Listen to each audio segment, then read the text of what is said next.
नमस्कार। श्रीमद् वाल्मीकि रामायणे उत्तरकांडे षष्टितमः सर्गः।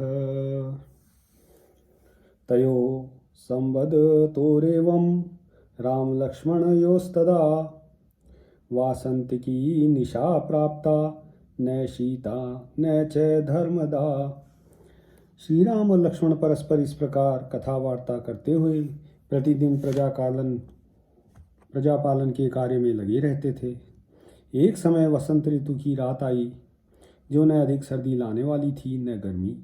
ततः प्रभाते विमले कृतपूर्वानिक क्रियः अभिचक्राम काकुस्थो दर्शनम पौर कार्यविद।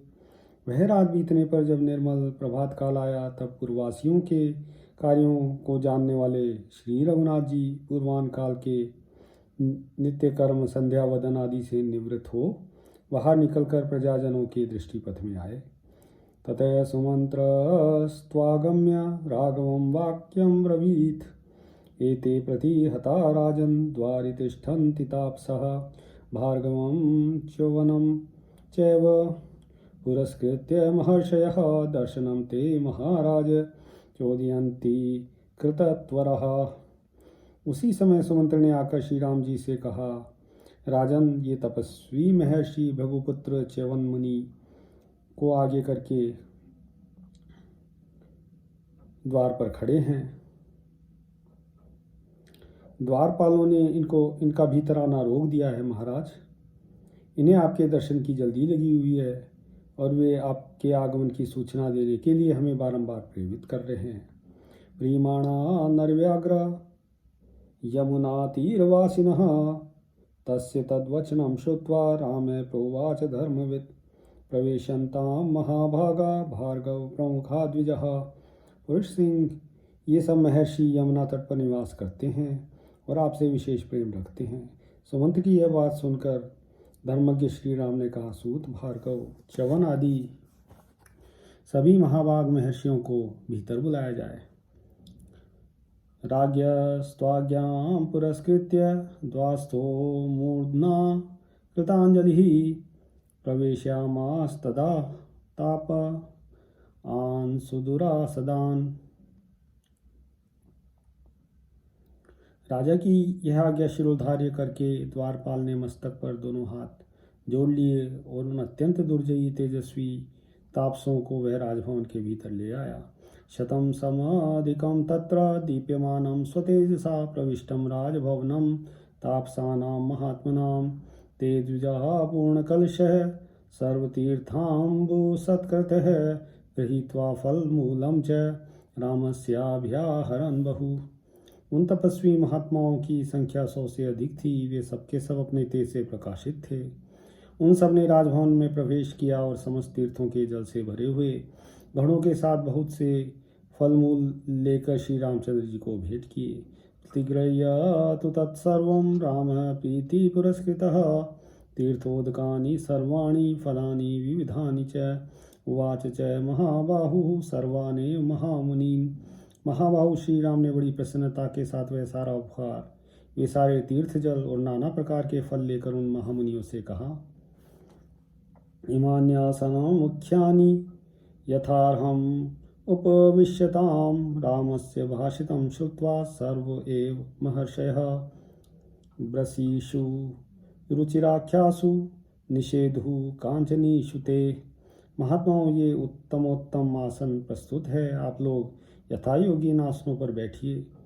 श्री रामचंद्र जी का यह वचन सुनकर वे सब महर्षि रुचिर शोभा से संपन्न उन सुवर्णमय आसनों पर बैठे। उपविष्टा नृषींस्तत्र दृष्ट्वा परपुरञ्जयः प्रयतः प्राञ्जलिर्भूत्वा राघवो वाक्यम अब्रवीत्।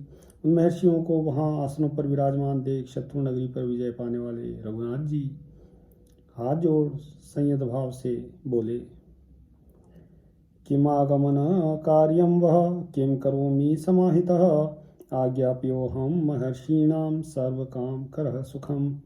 महर्षियों, किस काम से आप लोगों का शुभागमन हुआ है? मैं एकाग्रचित होकर आपकी क्या सेवा करूं? यह सेवक आपकी आज्ञा पाने के योग्य है। आदेश मिलने पर मैं बड़े सुख से आपकी सभी इच्छाओं को पूर्ण कर सकता हूँ।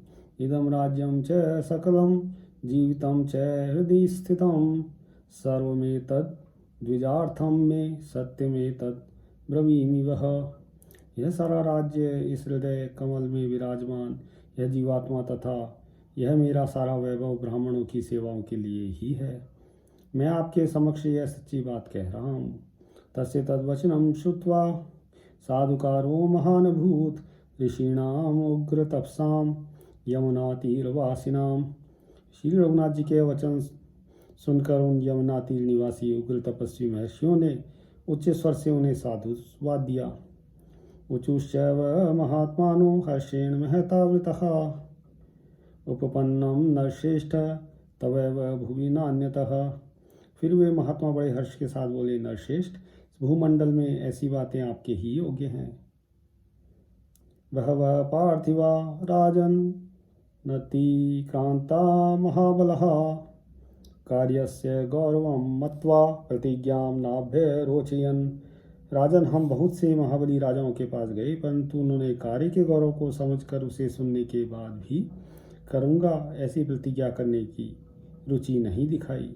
त्वया पुनर्ब्राह्मण गौरवादियं कृता प्रतिज्ञा यानवेक्ष्य कारणं ततश्च कर्तायासि नात्र संशयो महाभयात् त्रातुं ऋषिस्त्वम् अर्हसि। परंतु आपने हमारे आने का कारण बिना जाने ही केवल ब्राह्मणों के प्रति आदर भाव होने के कारण काम करने की प्रतिज्ञा कर डाली, इसलिए आप अवश्य वह काम कर सकेंगे, इसमें संशय नहीं है। आप ही महान भय से ऋषियों को बचा सकेंगे। इत्याशे श्रीमद् रामायणे वाल्मीकि आदि काव्ये उत्तरकांडे षष्ठीतमः सर्गः। सियावर रामचंद्र पद जय शरणम।